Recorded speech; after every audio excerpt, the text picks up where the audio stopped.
திருமணமான மணப்பெண்ணின் மனநிலை. புகுந்த வீடு பிறந்த வீடாகிவிட்டது, திறந்த வீடு விருந்தாளி வீடாகிவிட்டது.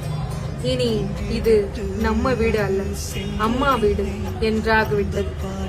வரையறை நாட்கள் இல்லாமல் இனி இங்கு வாழ முடியாது. ஒருவேளை ஒரு மாதம் வந்து தங்கினால் என்ன பேசும் இந்த சமூகம்? ஒரு நிமிடத்தில் மாறிவிட்டது அவளின் ஒட்டுமொத்த வாழ்க்கை. விளையாட்டுத்தனமெல்லாம் விரைந்தோடி போக புதிதாய் தெரிந்தாள் அவளுக்கு. திருமணம் வெறும் வார்த்தை அல்ல, வாழ்க்கை என உணர்ந்தாள். உச்சகட்ட சந்தோஷமும் உச்சகட்ட பயமும் கலந்த மனநிலையில் அவளின் மனம்.